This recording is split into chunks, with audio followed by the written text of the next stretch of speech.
ನೋಡ್ರಿ ದುಬೈಗೆ ಬರ್ಬೇಕಂತ ಭಾಳ ಅಂದ್ರೆ ಭಾಳ ರೀಸನ್ ಅದಾವ ಯಾಕೆ ಬರಬೇಕು ಅನ್ನೋದಕ್ಕೆ. ಬಟ್ ಯಾಕೆ ಬರಬಾರ್ದು ಅನ್ನೋಕೆ ಈ ಒಂದು ಸ್ವಲ್ಪ ರೀಸನ್ಸ್ ಹೇಳ್ತೀನಿ ನನ್ನ ಎಕ್ಸ್ಪೀರಿಯನ್ಸ್ಲೆ. ನಾನೀಗ ಆಲ್ಮೋಸ್ಟ್ ಲೈಕ್ 4 ಇಯರ್ಸಿಂದ ಕೆಲಸ ಮಾಡಕತ್ತೀನಿ.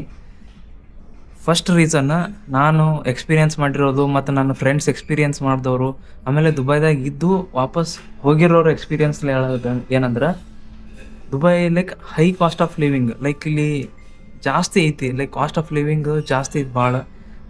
ಎಸ್ಪೆಷಲಿ ರೆಂಟ್ ಎಷ್ಟೈತೆ ಅಂದ್ರೆ ಒಂದೊಂದು ಕಡೆ 3,000, 4,000, 5,000, 10,000 ತನಕ ರೆಂಟ್ ಅದಾವೆ. ಬಟ್ ಹಾಂ, ದೊಡ್ಡ ದೊಡ್ಡ ವಿಲ್ಲಾಗಳು ತೊಗೊಂಡ್ರೆ 10,000 ಅದಾವೆ, ಅದು ಎಲ್ಲ ಹೇಳತ್ತಿಲ್ಲ. ಅಟ್ಲೀಸ್ಟ್ ಒಂದು 2 BHK ನೀವು ದುಬೈದಾಗ ಎಟ್ ಪ್ರೆಸೆಂಟ್ ಈಗ 2026 ತೊಗೋತೀನಂದ್ರೆ ರೆಂಟ್ ನಿಮಗೆ 7,500 ತನಕ ಬೀಳ್ತೈತಿ. 6,000, 7,000 ಲಿಟ್ರಲ್ಲಿ ನಮಗೆ ಗೊತ್ತಿರೋರು 2 BHK ಹೇಳತ್ತೀನಿ ನಾನು. ಲೈಕ್ 6,000-7,000 ರೂಪಾಯಿ ನೀವು ರೆಂಟೇ ಕೊಡತ್ತೀರಿ ಅಂದ್ರೆ ವಿಚಾರ ಮಾಡಿರಿ ನೀವು ಎಷ್ಟು ಉಳಿಸ್ತೀರಿ. ಹಾಂ, ಯಾರ್ದಾರೆ 20,000-25,000 ಇತ್ತಂದ್ರೆ ಅವ್ರು 6,000, 7,000 ಕೊಡ್ತಾರೆ. ಬಟ್ ಆದರೂ 25,000 ಸ್ಯಾಲ್ರಿ ತೊಗೊಳೋರು ಇಲ್ಲಿ ಇಂಡಿಯಾದಾಗ ಇರೋದು ಆಲ್ರೆಡಿ ಚಲೋನೇ ಇರ್ತೈತಿ salary. Like 30 lakh 40 lakh package ಇರ್ತೈತಿ. ಈಗ ರೀಸೆಂಟ್ ಒಬ್ಬರು ಬಂದರು, ಅದು 25 lakh ಇಂಡಿಯಾದಾಗೆ ಇತ್ತು, ಇಲ್ಲಿ 45 lakh ಐತಿ. ಬಟ್ ಈಗ ಅವ್ರು ರಿಗ್ರೆಟ್ ಮಾಡತ್ತಾರ, ಏನು ಗುರು ಇಲ್ಲಿ ಕಾಸ್ಟ್ ಆಫ್ ಲಿವಿಂಗ್ ಇಷ್ಟು ಹೈ ಐತಲ್ಲ ಅಂತ. ಅವ್ರು ಇರೋದು ಮೇನ್ ಏರಿಯಾದಾಗೆ. ಓಕೆ, ಅದು ಒಪ್ಕೋತೀನಿ, ಮೇನ್ ಏರಿಯಾದಾಗ ಭಾಳ ಅಂದ್ರೆ ಲೈಕ್ ನೆಕ್ಸ್ಟ್ ಲೆವೆಲ್ ಐತಿ. ಲೈಕ್ 25,000 ಪರ್ ಮಂತ್ ದಿರಮ್ಸಲ್ಲಿ ಸ್ಯಾಲ್ರಿ ಇದ್ರೂ ಅವ್ರು ಹೆಂಗೋ ಮ್ಯಾನೇಜ್ ಮಾಡ್ಬೋದು. ಅಟ್ಲೀಸ್ಟ್ ಅಲ್ಟಿಮೇಟ್ಲಿ ಒಂದು 2 ಲಕ್ಷ 3 ಲಕ್ಷ ಉಳಿಸ್ತಾರೆ. ಬಟ್ ನಾರ್ಮಲ್ ಪರ್ಸನ್ ನೋಡ್ರಿ, ಯಾರಾದ್ರೂ ಫಸ್ಟ್ ಟೈಮ್ ಫ್ರೆಷರ್ಸ್ ಬಂದಿರ್ತಾರ ಅಥವಾ ಎಕ್ಸ್ಪೀರಿಯನ್ಸ್ ಇದ್ದು ಇಲ್ಲಿ ಕೆಲಸ ಹುಡುಕ್ತಿರ್ತಾರ, ಇಂಡಿಯಾದಾಗ ಎಕ್ಸ್ಪೀರಿಯನ್ಸ್ ಇಟ್ಕೊಂಡು ಇಲ್ಲಿ ಲೈಕ್ ಒಳ್ಳೆ ಪೊಸಿಷನ್ ಹೇಳತ್ತೀನಿ. ಲೈಕ್ ಏನಂದ್ರೆ 5,000 6,000 ಸ್ಯಾಲ್ರಿದವ್ರದ್ದು ಮಾತಾಡತ್ತಿಲ್ಲ, ಲೈಕ್ 7,000-8,000 ಮೇಲೆ ಸ್ಯಾಲ್ರಿ ದಿರಮ್ಸಲ್ಲಿ ಇದ್ದವ್ರದ್ದು ಮಾತಾಡತ್ತೀನಿ. ಸೊ ಅಂಥವ್ರು ಏನಾದರೂ ಕನ್ಸಿಡರ್ ಮಾಡ್ತಿದ್ರಿ ಅಂದ್ರೆ ದುಬೈ, ಫಸ್ಟ್ ವಿಚಾರ ನಿಮ್ಮ ತಲೆಯಾಗ ಬರ್ಬೇಕಾಗಿದ್ದು high cost of living. More than 50% ಬರೀ ರೆಂಟಿಗೆ ಹೋಗ್ಬಿಡ್ತೈತಿ. ಇದು ಒಂದು ಲೈಕ್ ಇಂಡಿಯಾ ಕಂಪೇರ್ ಮಾಡಿರಿ ಅಥವಾ ಬೇರೆ ಯಾವುದೇ ಯುರೋಪಿಯನ್ ಕಂಟ್ರಿ ಕಂಪೇರ್ ಮಾಡಿದ್ರು ದುಬೈದಾಗ ಕಾಸ್ಟ್ ಆಫ್ ಲಿವಿಂಗ್ ಏನೈತಲ್ಲ ಅದು ಲೈಕ್ ಹೈ ಐತಿ, ಎಸ್ಪೆಷಲಿ ರೆಂಟ್. ಆಮೇಲೆ ಫುಡ್ಡು ಮತ್ತು ಅದರ್ ಎಕ್ಸ್ಪೆನ್ಸಸ್ ಏನು ಜಾಸ್ತಿ ಬರೋಲ್ಲ ನನ್ನ ಎಕ್ಸ್ಪೀರಿಯನ್ಸ್ಲೆ.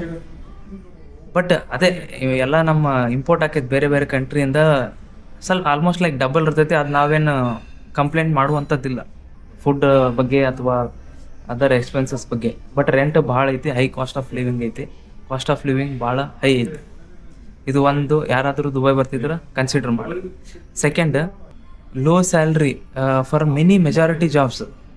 ನಾನು ನೋಡಿರುವಂಗೆ ಲೈಕ್ ಲೋವರ್ ಜಾಬ್ಸ್ ಏನದಾವಲ್ಲ, ಲೋವರ್ ಕ್ಯಾಟಗರಿಲಿ ಬರೋ ಜಾಬ್ಸು ಅವೆಲ್ಲದಕ್ಕೂ ಆಲ್ಮೋಸ್ಟ್ ಆಲ್ ಇಲ್ಲಿ. ಯಾಕಂದ್ರೆ ಫಿಕ್ಸ್ಡ್ ಸ್ಯಾಲ್ರಿ ಇಲ್ಲ ಅಥವಾ ಪರ್ ಮಂತ್ ಸ್ಯಾಲ್ರಿ ಆ ಥರ ಯುರೋಪ್ ಟೈಪ್ ಏನಿಲ್ಲ. ಹಾಗಾಗಿ ಈ ಕಡಿಮೆ ಸ್ಯಾಲ್ರಿ ಸಂಬಳ ಸಿಗುವಂತಹ ಕೆಲಸಗಳೇನದ ಅವಕ್ಕೆಲ್ಲ ಲೈಕ್ ಕಡಿಮೆನೇ ಕೊಡ್ತಾರೆ. ಕಡಿಮೆ ಅಂದ್ರೂ ಜಸ್ಟ್ ಇಂಡಿಯಾದ ಡಬಲ್ ಸ್ಯಾಲ್ರಿ ಅಷ್ಟೇ ಸಿಗ್ತೈತಿ, ಅದ್ರ ಮ್ಯಾಗ ಏನೂ ಇಲ್ಲ. ಲೈಕ್ ಇಂಡಿಯಾದಾಗ 10,000 ದುಡಿಯತ್ತಿದ್ದಂದ್ರೆ ಇಲ್ಲಿ 20 ದುಡಿತಾನ, ಅಲ್ಲಿ 20 ದುಡಿಯತ್ತಿದ್ರೆ ಇಲ್ಲಿ 40 ದುಡಿತಾನ ಅಷ್ಟೇ. ಅದ್ರ ಮ್ಯಾಗೇನಿಲ್ಲ. ಓನ್ಲಿ ಯಾರಿಗೆ ಚಲೋ ಐತಿ ಸ್ಯಾಲ್ರಿ ಅಂದ್ರೆ ಈ ಚಲೋ ಇಂಜಿನಿಯರ್ಸ್, ಎಕ್ಸ್ಪೀರಿಯನ್ಸ್ ಇರೋ 4-5 ವರ್ಷ ಎಕ್ಸ್ಪೀರಿಯನ್ಸ್ ಇರ್ತಾರಲ್ಲ, ಇಂಜಿನಿಯರಿಂಗು, ಮೆಡಿಕಲ್ ಆ ಥರದವ್ರಿಗೆ ಮತ್ತು ಫಿನಾನ್ಸಲ್ಲಿ ಅಂಥವ್ರಿಗೆ ಚಲೋ ಐತಿ ಸ್ಯಾಲ್ರಿ. ಬಿಟ್ಟರೆ ಉಳಿದವ್ರಿಗೆ ಯಾರಿಗೂ ಅಂಥ ಪರಿ ಚಲೋ ಸ್ಯಾಲ್ರಿ ಇಲ್ಲ, ಹೈ ಸ್ಯಾಲ್ರಿ ಇಲ್ಲ. ಈಗ ನೋಡ್ರಿ, ಡೆವಲಪರ್ಗಳಿಗೆ ಇಂಡಿಯಾದಾಗ 2 ಲಕ್ಷ ಸ್ಯಾಲ್ರಿ ಇತ್ತಂದ್ರೆ ಇಲ್ಲಿ 8,000 10,000 ಇರ್ತೈತಿ. ಅದು ಆಲ್ಮೋಸ್ಟ್ ಲೈಕ್ 2 ಲಕ್ಷನೇ ಆಯ್ತಲ್ಲ, ಹೌದಿಲ್ಲ. ಬಟ್ ಅಲ್ಲಿ ಏನಾದ್ರೆ ಟ್ಯಾಕ್ಸ್ ಕಟ್ ಆಕೈತಿ, ಇಲ್ಲಿ ಟ್ಯಾಕ್ಸ್ ಕಟ್ ಆಗಲ್ಲ. ಬಂದಿರೋದೆಲ್ಲ ಇಲ್ಲಿ ದುಡಿದಿದ್ದೆಲ್ಲ ಪೂರ ಸೇವ್ ಆಕೈತಿ, ಅದು ಒಂದೇ. ಸೊ ಇಲ್ಲಿ ಸ್ಯಾಲ್ರಿ ಭಾಳ ಕಡಿಮೆ ಐತಿ ಮೆಜಾರಿಟಿ ಜಾಬ್ಸ್ಗಳಿಗೆ. ಇದು ಒಂದು ಕನ್ಸಿಡರ್ ಮಾಡಬೇಕು, ಯಾಕೆ ಬರಬಾರ್ದು ಅನ್ನಕ್ಕೆ. ಆಮೇಲೆ ಯಾರಾದ್ರೂ ದುಬೈಗೆ ಬರ್ತೀನಿ ಅಂದ್ರೆ ಫಸ್ಟ್ ಬರೋದೇ ಏಜೆಂಟ್ಗಳು ಮತ್ತು ಜಾಬ್ ಸ್ಕ್ಯಾಮ್ಗಳು, ಇವು ಭಾಳ ಅದಾವೆ. ಇದನ್ನು ಒಂದು ನೀವು ಕನ್ಸಿಡರ್ ಮಾಡಬೇಕು ದುಬೈ ಅಂದ ತಕ್ಷಣ. ಯಾಕಂದ್ರೆ ಇಲ್ಲಿ ಲೇಬರ್ಸ್ಗಳಿಗೆ ಜಾಸ್ತಿ ಲೈಕ್ ಇಂಪೋರ್ಟ್ ಮಾಡ್ತಾರೆ. ಇದು ಲೈಕ್ ಹವಾಲಾ ಸಿಸ್ಟಮ್ ಐತೆ ಅಂತ ನಾನು ಭಾಳ ವಿಡಿಯೋದಾಗ ಹೇಳೀನಿ. ಸೊ ಇದನ್ನು ಒಂದು ಪಾಯಿಂಟ್ ಕನ್ಸಿಡರ್ ಮಾಡ್ಕೋಬೇಕಾಕೈತಿ. ಆಮೇಲೆ ವೀಸಾ ಗದ್ದಲ ಆಕೈತಿ. ಆಮೇಲೆ ಕೆಲವೊಂದು ಸರಿ ಬೇರೆ ವೀಸಾ ಆದ್ಮ್ಯಾಗ ಇನ್ನೊಂದು ಕಡೆ ಕೆಲಸ ಮಾಡ್ತಿರ್ತಾರೆ, ಇಂಥವ್ರು ಇರ್ತಾವೆ. ಈ ಥರ ಭಾಳ ವಿಷಯಗಳದಾವೆ. ಏಜೆಂಟ್ ಸ್ಕ್ಯಾಮ್ಗಳ ಬಗ್ಗೆನೂ ನೀವು ಕನ್ಸಿಡರ್ ಮಾಡ್ಬೇಕಾಕೈತಿ. ಯಾಕೆ ದುಬೈನ ನಿಮ್ಮ ತಲೆಯಲ್ಲಿ ಹಾಕೋಬಾರ್ದು ಅನ್ನೋಕೆ. ಆಮೇಲೆ ಜಾಬ್ ಯಾರಿಗೂ ಸಿಕ್ಕಿಲ್ಲ, ಡೈರೆಕ್ಟ್ ಇಲ್ಲಿಗೆ ಬಂದು ಜಾಬ್ ಹುಡ್ಕಾಗತ್ತಿರ ಅನ್ಕೋರಿ. ಆಮೇಲೆ ಆಲ್ಮೋಸ್ಟ್ 3-4 ಇಯರ್ಸ್ ಎಕ್ಸ್ಪೀರಿಯನ್ಸ್ ಐತಿ, ಚಲೋ ಕೆಲಸ ಮಾಡಾಕತ್ತೀನಿ ಅಲ್ಲಿ ಅಂತ ಅನ್ಕೋರಿ, ಇಂಡಿಯಾದಾಗ ಮಾಡತ್ತೀರಿ ಅನ್ಕೋರಿ. ಅಂಥವ್ರು ದುಬೈಗೆ ಬಂದು ಜಾಬ್ ಹುಡುಕೋದು ನನ್ನ ಪ್ರಕಾರ ಲೈಕ್ ಫುಲ್ ಸ್ಟ್ರೆಸ್ಫುಲ್ ಅದು. ಯಾಕಂದ್ರೆ ಅಲ್ಲಿನ ಕೆಲಸ ಆಲ್ರೆಡಿ ಬಿಟ್ಟು ಇಲ್ಲಿಗೆ ಬರ್ತೀರಿ. ಇದು ಗ್ಲೋಬಲ್ ಹಬ್ ಐತಿ, ಇಲ್ಲಿ ಬೇರೆ ಬೇರೆ ಕಂಟ್ರಿಯಿಂದ ಎಲ್ಲ ಜನ ಬಂದು ಕೆಲಸ ಹುಡುಕ್ತಾರ. ನಾಟ್ ಲೈಕ್ ಓನ್ಲಿ ಇಂಡಿಯನ್ಸ್ ಅಲ್ಲಿ ಅಷ್ಟೇ ಕಾಂಪಿಟೇಷನ್ ಇರುತ್ತೆ, ಆ ಥರ ಇರಲ್ಲ. ಇಲ್ಲಿ ಕಾಂಪಿಟೇಷನ್ ಲೈಕ್ ನೆಕ್ಸ್ಟ್ ಲೆವೆಲ್ ಇರ್ತೈತಿ. ಸೊ ಆ ಸ್ಟ್ರೆಸ್ ಏನು ಇರ್ತೈತಿಲ್ಲ ಜಾಬ್ ಹುಡ್ಕೋದು, ಅದು ಭಾಳ ನೆಕ್ಸ್ಟ್ ಲೆವೆಲ್ ಐತಿ. ಅದನ್ನ ಒಂದು ಕನ್ಸಿಡರ್ ಮಾಡ್ರಿ, ದುಬೈಗೆ ಯಾಕೆ ಬರಬಾರ್ದು ಅನ್ನಕ್ಕೆ. ಸೊ ಇನ್ನೊಂದು ನಾನು ಅಬ್ಸರ್ವ್ ಮಾಡಿರೋದು ವರ್ಕಿಂಗ್ ಅವರ್ ಇಲ್ಲಿ ಲಾಂಗ್ ವರ್ಕಿಂಗ್ ಅವರ್ ಇರ್ತೈತಿ. 8 ಅವರ್ ಇಲ್ಲ 9 ಅವರ್ ಇರ್ತೈತಿ, ಅದೇ ಇನ್ಕ್ಲೂಡಿಂಗ್ ಲಂಚ್. ಆಮೇಲೆ 10ರಿಂದ 12 ಅವರ್ ತನಕ ಹೋಗೈತಿ. ಈ ಲೇಬರ್ಸ್ ಕ್ಯಾಟಗರಿಯಲ್ಲಿ ಕೆಲಸ ಮಾಡೋರಿಗೆ ನಾನೇ ಎಷ್ಟೊಂದು ಜನ ನೋಡೀನಿ, ಒಬ್ಬೊಬ್ಬರು 12 ತಾಸು ಕೆಲಸ ಮಾಡ್ತಾರೆ, 10ರಿಂದ 12 ತಾಸು ತನಕ ಕೆಲಸ ಮಾಡ್ತಾರೆ ಲಿಟ್ರಲಿ. ಈ ಸ್ವೀಪಿಂಗ್ ವರ್ಸೋರು, ಕ್ಲೀನ್ ಮಾಡೋರು, ಇಂಥವ್ರೆಲ್ಲ 12 ತಾಸು ಕೆಲಸ ಮಾಡ್ತಾರೆ. ಇಂಜಿನಿಯರ್ಸ್ಗಳ್ನು ಅಷ್ಟೇ 8 ತಾಸು ಕೆಲಸ ಮಾಡ್ತಾರೆ. ವರ್ಕ್ ಪ್ರೆಷರ್ ಇರ್ತೈತಿ. It's not like again Europe India ಥರನೇ ಐತಿ ವರ್ಕ್ ಕಲ್ಚರ್ ಅಥವಾ ವರ್ಕಿಂಗ್ ಸಿಸ್ಟಮು ನನ್ನ ಎಕ್ಸ್ಪೀರಿಯನ್ಸ್ಲಿ. ಸೊ ನಿಮಗೇನು ಭಾಳ ಡಿಫ್ರೆನ್ಸ್ ಇಲ್ಲ, ಲೈಕ್ ರಿಲ್ಯಾಕ್ಸ್ ಆಗಿರ್ತೀರಿ, ಆರಾಮಾಗಿರ್ತೀರಿ ಅನ್ನುವಂಥದ್ದು ಏನಿಲ್ಲ. ಇಲ್ಲಿ ವರ್ಕ್ ಪ್ರೆಷರ್ ಐತಿ. ಆಮೇಲೆ ಇನ್ನೊಂದು ಪಾಯಿಂಟ್, ಎಂಪ್ಲಾಯಿ ಲಾಸ್ ಏನದಾವಲ್ಲ ಅವು ಸ್ವಲ್ಪ ಕಡಿಮೆ ಅದಾವ. ಲೈಕ್ ನೀವು ಜಾಬ್ ಬಿಡ್ತೀನಂದ್ರೆ ಅಲ್ಲಿ ಕಾಂಟ್ರಾಕ್ಟ್ ಇರ್ತೈತಿ 2 ವರ್ಷದ್ದು. ಆಮೇಲೆ ಕೆಲವು ಕಂಪ್ನಿಗಳು ಇರ್ತಾವೆ, ನೀವು ಮುಗಿಸ್ಕೊಂಡು ಹೋಗ್ರಿ 2 ವರ್ಷ ಅಂತಾರೆ. ಇನ್ನು ಕೆಲವರು ವೀಸಾ ದುಡ್ಡು ಕೊಟ್ಟು ಹೋಗು ಅಂತಾರೆ. ಇಂಥವೆಲ್ಲ ಅದಾವೆ. ಲೈಕ್ ಎಂಪ್ಲಾಯರ್ ಮತ್ತು ಎಂಪ್ಲಾಯಿ ಕಂಪೇರ್ ಮಾಡಿದ್ರೆ ಎಂಪ್ಲಾಯಿಗೆ ಕೆಲವು ಏನು ರೂಲ್ಸ್ ಅದಾವಲ್ಲ ಅವು ಸ್ವಲ್ಪನೇ ಅದಾವೆ. ಲೈಕ್ ಲಾಗಳು ಎಂಪ್ಲಾಯಿ ಫೇವರಲ್ಲಿ ಜಾಸ್ತಿ ಇಲ್ಲ ನನ್ನ ಪ್ರಕಾರ. ಆಲ್ಮೋಸ್ಟ್ ಎಲ್ಲ ಎಂಪ್ಲಾಯರ್ ಫೇವರ್ನಾಗೆ ಅದಾವೆ. ನೀವೇನೇ ಮಾಡ್ತೀನಿ, ಈಗ ನಾಳೆ ಜಾಬ್ ಬಿಟ್ಟು ಹೋಗ್ತೀನಿ ನಾನು ಸಡನ್ನಾಗಿ ಅಂದ್ರೆ ಪೇಪರ್ಸ್ ಎಲ್ಲ ಇಟ್ಕೊಂಡಿರ್ತಾರೆ. ಲೈಕ್ ಎಕ್ಸ್ಪೀರಿಯನ್ಸ್ ಲೆಟರ್ ಕೊಡಲ್ಲ, ಈ ಥರ ಎಲ್ಲ ಇರ್ತಾವೆ. ಏನು ಕಂಪ್ನಿಯವ್ರಿಗೆ ನೀವು ಸ್ಯಾಟಿಸ್ಫೈ ಮಾಡಿನೇ ನೀವು ಎಕ್ಸಿಟ್ ಆಗ್ಬೇಕು, ಅಲ್ಲಿ ತನಕ ಆಗಂಗಿಲ್ಲ. ಅವ್ರ ಫೇವರಲ್ಲಿ ಅದಾವ ಲಾ, ಇದೊಂದು ಕನ್ಸಿಡರ್ ಮಾಡಿರಿ. ಮತ್ತು ಇನ್ನೊಂದು ಲಾಸ್ಟ್ ನನಗೆ ಇದು ಪರ್ಸ್ನಲ್ ಎಕ್ಸ್ಪೀರಿಯನ್ಸ್ ಏನಂದ್ರೆ, ಇಲ್ಲಿಗೆ ಬಂದ ಮ್ಯಾಗ ನನಗೆ ಗೊತ್ತೈತಿ ಭಾಳಷ್ಟು ಜನ ನಿಮ್ಗೆ ಸಿಗ್ತಾರೆ. ಬೇರೆ ಬೇರೆ ಕಂಟ್ರಿಯವರು, ನೀವು ಮಾತಾಡ್ತೀರಿ, ಎಲ್ಲ ಆಗ್ತೈತಿ. ಬಟ್ ಎಲ್ಲ ಒಂದು ಕಡೆ ಏನಂದ್ರೆ ನಮ್ಮವರು ಅನ್ನೋದು ಇರಂಗೇ ಇಲ್ಲ.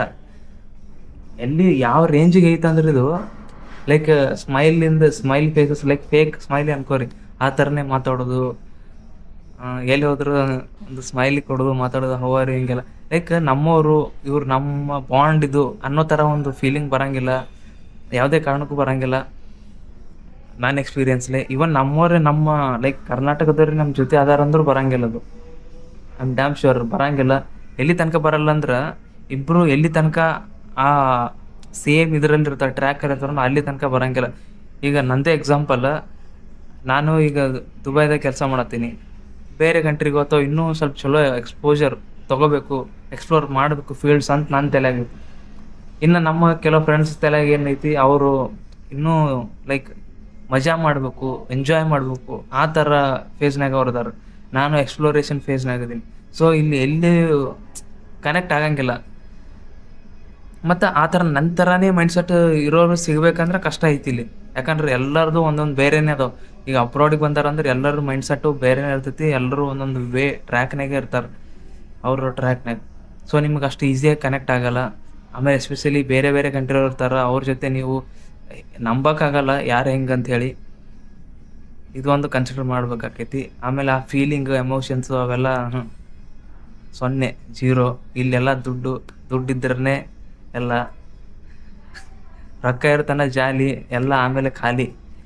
ಸೊ ಇದು ನನ್ನ ಪರ್ಸ್ನಲ್ ಎಕ್ಸ್ಪೀರಿಯನ್ಸು. ಯಾಕೆ ನೀವು ದುಬೈಗೆ ಬರಬಾರ್ದು, ಅಥವಾ ಯಾರಾದರೂ ಬರ್ತಿದ್ರಂದ್ರೆ ಈ ಥಿಂಗ್ಸ್ನ ಇಷ್ಟನ್ನ ಹೇಳಿದ್ನ ಚಾಲೆಂಜಾಗಿ ತೊಗೋತೀನಿ, ಇದನ್ನ ಫೇಸ್ ಮಾಡ್ತೀನಿ ಅನ್ನಂಗಿತ್ತಂದ್ರೆ ನೀವು ದುಬೈಗೆ ಬರೋ ಪ್ಲ್ಯಾನ್ ಮಾಡಿರಿ, ಅಥವಾ ಥಿಂಕ್ ಮಾಡಿರಿ ಬರ್ಬೇಕನ್ನೋದು. ಇಲ್ಲ ಅಂದ್ರೆ ದಯಮಾಡಿ ಈ ಪ್ಲ್ಯಾನ್ ಒಳಗೆ ಇಷ್ಟು ಹೇಳಿರೋ ಪಾಯಿಂಟ್ಸ್ನಾಗ ನಿಮ್ಗೆ ಯಾವ್ದಾರೆ ಅನ್ಕಂಫರ್ಟೇಬಲ್ ಇತ್ತಂದ್ರೆ ದುಬೈ ಬಿಟ್ಟು ಇನ್ನೂ ಭಾಳ ಕಂಟ್ರೀಸ್ ಅದಾವು, ಎಕ್ಸ್ಪ್ಲೋರ್ ಮಾಡಿರಿ, ಸಿಗ್ತಾವೆ. ಇದು ಒಂದೇ ಅಲ್ಲ, ಇಲ್ಲಿ ಬಂದ್ರೆ ನಾನು ಸಾಧಿಸ್ಬಿಡ್ತೇನೆ ಅನ್ನುವಂಥದ್ದೇನಿಲ್ಲ, ಬೇರೆನೂ ಅದಾವೆ, ಟ್ರೈ ಮಾಡ್ಬೋದು. ಸೊ ಇದು ಆಗಿತ್ತು ನನ್ನ 4 ವರ್ಷದ ಎಕ್ಸ್ಪೀರಿಯನ್ಸಿಂದ ಯಾಕೆ ಬರಬಾರ್ದು ಅನ್ನುವಂಥದ್ದು ಹೇಳೀನಿ. ಸೊ ನಿಮಗೆ ಹೆಂಗೆ ಅನ್ನಿಸ್ತು ಕಮೆಂಟ್ ಮಾಡಿ ಪಕ್ಕ ಹೇಳ್ರಿ. ಆಮೇಲೆ ಮತ್ತು ಯಾವ ರೀತಿಯಾದ ಇನ್ಫಾರ್ಮೇಷನ್ ಬೇಕು ನನ್ನ ಎಕ್ಸ್ಪೀರಿಯನ್ಸ್ಲೇ, ದುಬೈದಾಗ ಇರೋ ನನ್ನ ಎಕ್ಸ್ಪೀರಿಯನ್ಸ್ಲೇ ನಿಮಗೆ ಏನಾದರೂ ತಿಳ್ಕೊಬೇಕಾಗಿತ್ತಂದ್ರೆ ಕಮೆಂಟ್ ಮಾಡಿರಿ. ನಾನು ಕಮೆಂಟಿಗೆ ಇಷ್ಟು ಫಾಸ್ಟ್ ರಿಪ್ಲೈ ಮಾಡ್ತಿರಲ್ಲ, ಯಾವ ಚಾನಲ್ನಾಗೂ ನನ್ನಷ್ಟು ಫಾಸ್ಟ್ ಕಮೆಂಟ್ ರಿಪ್ಲೈ ಮಾಡೋಂಗಿಲ್ಲ, ಇನ್ನೂ ತನಕ ಮಾಡಿಲ್ಲ. ಅಷ್ಟು ಫಾಸ್ಟ್ ರಿಪ್ಲೈ ಮಾಡ್ತೀನಿ. ನಂದೇನು ಚಾಟ್ ಬಾಟ್ ಇಲ್ಲ, ನಾನೇ ಖುದ್ದು ಮಾಡ್ತೀನಿ. ಕಮೆಂಟ್ ನಿಮ್ಮದು ಓದಿ ಮಾಡ್ತೀನಿ. ಸೊ ಇದು ನನ್ನ ಎಕ್ಸ್ಪೀರಿಯೆನ್ಸ್ಲಿ ಹೇಳೋದು. ನಿಮ್ಗೆ ಯಾಕೆ ಕಮೆಂಟ್ ಮಾಡಿ ಹೇಳ್ರಿ ಅನ್ನತ್ತೀನಿ ಅಂದ್ರೆ, ಮೊದಲು ನಾನು 4 ವರ್ಷದಿಂದ ದುಬೈಗೆ ಬರ್ಬೇಕಾದ್ರೆ ಹಿಂದಿ ಯೂಟ್ಯೂಬರ್ಸ್ಗಳಿಗೆ ಕಮೆಂಟ್ ಮಾಡ್ತಿದ್ದೆ. ಅವ್ರು ಒಂದೊಂದು ತಿಂಗಳು ಬಿಟ್ಟು ರಿಪ್ಲೈ ಮಾಡ್ತಿದ್ರು. ಆ ರಿಪ್ಲೈಗೆ ವೇಟ್ ಮಾಡಿ ಆ ರಿಪ್ಲೈ ಓದಿ ಖುಷಿ ಪಡ್ತಿದ್ದೆ. ಓಕೆ, ಅಟ್ಲೀಸ್ಟ್ ಇವ್ರು ಓದ್ಯಾರಪ್ಪ ರಿಪ್ಲೈ ಮಾಡತ್ತಾರಂತ. ಬಟ್ ಈಗ ನಿಮ್ಮ ಕೇಸ್ನಾಗ ಹಂಗಿಲ್ಲ, ನಾನು ಫಾಸ್ಟಾಗಿ ರಿಪ್ಲೈ ಮಾಡಾಕತ್ತೀನಿ. ಹಂಗೂ ಏನಾದರೂ ನಿಮ್ಗೆ ಅರ್ಜೆಂಟಾಗಿ ಮಾತಾಡ್ಬೇಕಾಗಿತ್ತು ಅಂದ್ರೆ ಅಲ್ಲಿ ಟಾಪ್ ಮೇಟದ್ದು ಒಂದು ಲಿಂಕ್ ಐತಿ. ಯಾಕಂದ್ರೆ ನಂದು ಟೈಮ್ ಪ್ರೀಸಿಯಸ್ ಐತಿ. ಸೊ ನೀವು ಅಲ್ಲಿ ಸ್ಲಾಟ್ ಬುಕ್ ಮಾಡಿರಿ, ನನ್ನ ಜೊತೆ ಡೈರೆಕ್ಟಾಗಿ ಮಾತಾಡ್ರಿ. ಸುಮ್ಮನೆ ಟೈಮ್ ವೇಸ್ಟ್ ಮಾಡೋದೇನು ಬೇಡ. ಸೊ ಸಿಗೋಣ ಮತ್ತೆ ಮುಂದಿನ ನೋಡಿದಾಗ. ಅಲ್ಲಿ ತನಕ ಹೆಂಗೆ ಹೇಳಿ ಬಾಯ್ ಬಾಯ್.